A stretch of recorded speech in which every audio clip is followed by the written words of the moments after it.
Hey everyone, this will be the fourth painting of the video, and just to give a shout out to the one person that subscribed. It's just a matter of seconds before I'm the next PewDiePie. But thanks again for the support, whoever that is. And on with the video. So this is going to be like a stormy painting, and we will be starting off with the sky. I just used a blue, a little bit of yellow, just a tad to make it a slight green color, and some black to desaturate it. And laid it on there. Just a nice even coat. Like so. Then we're going to make it a little bit brighter. And then we're going to start putting in the clouds in the distance. So what I'm painting right now is the the tops of the clouds. So it's going to be getting more light. And then the areas that I'm not painting is the underbelly of the cloud, which is going to be a lot darker. I'm blending it in. They kind of merge in areas. And just putting it all in. So, yeah, like I said, it's the top of the clouds, and leaving those negative spaces. That's gonna imply that that's like underneath the cloud, because it's where most of the shadow is. And just keep doing that. It gets bigger and bigger as you get towards the foreground, and kind of blend it in here and there too. Then eventually I'm going to do the same thing, but just go lighter, where there'll be more light shining on the tops of the clouds. So looking good so far. Just add some blue to it. And it's not that noticeable, but it's a little bit brighter and more blue because it's catching more of the sky color, because that's where the light's coming from. So I'm just kind of putting the sky on the tops of the clouds. And it gets lighter as it reaches the top. But I don't want to go over too much of the base of the clouds above it, kind of in those darker areas. So you get like that nice dark base of the clouds with the lights kind of shining through. And that's some great videography right there. And just blending in my finger. Holy shit, it's a mess right now. Oh my god, what the hell is going on? So this is pre-recorded stuff. So yeah, that was wonderful. Yeah, just doing the same thing and more brighter color of the same color I've been using. And there we go. Now it's raining. Drew out the village. There's gonna be like an ocean right there too. Want it to be a thunderstorm, so we're gonna start with the water. I'm making a greenish blue, and it's gonna have more blue in it, just like the atmosphere effect on all the other paintings. And as it comes closer to the foreground, it gets darker and less saturated, meaning like it becomes grayer as it comes closer to you. And I thought it could be a little lighter than what it is, so I added more blue and brightened it up a bit near the horizon. Then I started darkening it up, add a little bit more yellow to make it a little more green and a little more black, and less blue because of less of the atmosphere, and just kept getting darker and darker with the same color as it comes forward towards the foreground. Going even darker, make it kind of a greenish color, and then some more black to get it the close foreground water. And those negative spaces are eventually going to be rocks I'm going to paint in. Going even darker yet. So it creates that nice gradient. And with rain, distant rain gives you like a fog effect. Just like the atmosphere effect that I've done on the last three paintings, it's the same thing except it's a lot more prominent, so you don't see as far on rainy days. Like the distant rain, you don't actually see small raindrops. It's more of like a haze or a fog. And so I was taking that into account. So the atmospheric effect plays more of an effect, and there's towards the foreground than on like a clear day. So I'm just adding more of that atmosphere and blending that all out. I ended up lightening up the background more because I felt like it wasn't hazy enough. And that's how you get that hazy effect. You just want the transition to be a lot more subtle, I guess is the word I'm looking for.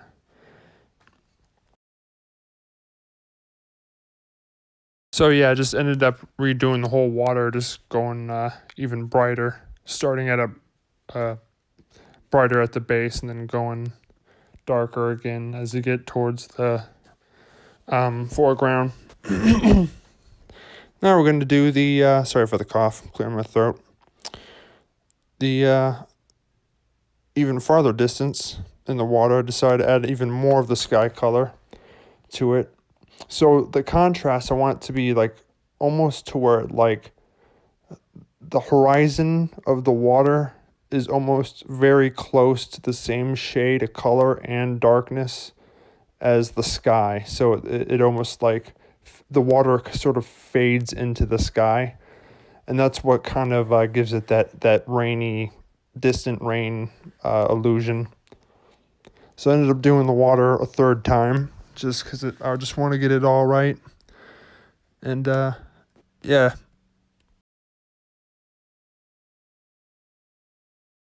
Same process, just getting darker and darker as it comes towards the foreground. Just wanted it to be lighter and more of the sky color towards the horizon to the point to where it literally just like merges into the sky. You don't really get that distinct horizon line, and that gives it that kind of hazy look. Now we're going to do the rocks. So I just started with a bluish gray color, but it was blended in too much with the rocks, or with the water, I mean, so I ended up going a little bit darker than that. Now I'm going to put in like the little cliff, like so. Now this cliff on this side is going to be even darker, because even though it's not that much farther away, because of the rain, the atmosphere is a lot thicker, so you get that drastic effect. So as I get closer and closer, even just by the foot, it's a noticeable difference in value and color. Less of the atmosphere color and more of the natural rock color, to give it that haze. It's really that haze that sells the painting, to give the illusion like it's raining. Now I'm starting to put in the waves. So I just took the sky color and just kind of start putting in these jagged random lines, these short stroked lines are almost like small C's, I guess, shapes, kind of like a wavy line. It's hard to explain. You can see it better than I can explain it. But they get larger as they come more towards you, and at the distance, they're just kind of like dots. But just put in kind of these broken lines, basically. And this is the exact same color as the sky that I painted, because essentially what I'm painting is the reflection of the sky on the surface of the water, and the unpainted areas is the water that's facing directly towards you, which is getting little to no reflection. Now I'm going to start painting the building, and so it's going to be a very bright bluish gray, and as it gets closer to you, it's going to get darker and more and less of the atmospheric color of the sky. So I just take the atmosphere of the sky, make it a little darker for the contrast, and since that surface of the building is about roughly the same distance away from you, it'll stay the same color. But as it comes closer to you, it'll slowly start getting darker and less of the atmospheric color. And so essentially, you want to create that illusion, like as something goes farther away, it has more of that fog and atmosphere. And that's what gives that illusion of distant rain. Because like rain far away, you don't really see the individual raindrops. You just kind of see this thick fog mist type. And there you go. Right now, it doesn't look like it's raining yet, because it kind of all comes together once everything is painted in relative to everything else. And as that rooftop is, getting higher up towards the sky, towards the further away from you, there's more of the atmosphere effect. And since it's further away from you, there's more of the sky color and brighter. It's you kind of have to take all those things into account. It's quite a bit of work and thinking. So this is really far in the distance, and as you can see, it's hardly distinguishable, because you want that thick atmosphere. As you can tell, I started putting in some lights and some raindrops. Then I'm going to put some lightning right here. So with the raindrops, I took the color of the lights and just started putting in the little raindrops just surrounding the light, because the light actually illuminates the raindrops that's near it. And so you just do that with every single light source, and it gives that illusion of rain. And now I'm putting in the grass. The grass is going to be warmer and more yellow and brighter as it comes towards the lamp there. And since that lamp is kind of an orange, I add more of that orange color to the grass itself. Decided to add some little lighter air streaks right there, and even lighter streaks on the sky to give you kind of this rain smudge effect that you see it with like distant rain and stuff. And now I'm putting in the lightning. It's kind of a light purple. Then it transitions to blue. You'll see what I'm talking about here in a sec. I'm gonna take a light blue color. It's looking pretty good so far. And now I'm making the path. Just filling in some of the buildings and stuff. Like I said, the distant buildings is hardly any detail at all, just because of the rain. Now I'm just putting in the door. I thought I was going to start working on the lightning, but I guess that's not until later. But we got the door. It's looking pretty good. So at this point, I think I just painted all the doors on the building. Kind of wanted to have like this metallic kind of industrial village type feel. Now I'm putting in the wall and a dock. Felt like a dock was fitting. So I put in the dock and the dock posts, or whatever you want to call it. Put in some more raindrops surrounding the light. Then I put another light there. Now you get to see how I do the raindrop. It's literally the same color of that light source there, just surrounding the light itself. Because the raindrops are kind of catching those light lanterns and windows and stuff. And since it's wet, there's going to be a lot of reflection on the rocks and stuff. Now I'm going back to the water, and it's darker because you want a nice contrast. Because the water is darker as it comes towards you, and less transparent or reflective, I should say. Because you're looking more directly into the water than as opposed to water that's far out in the distance. It's more at an angle, so there's less reflection.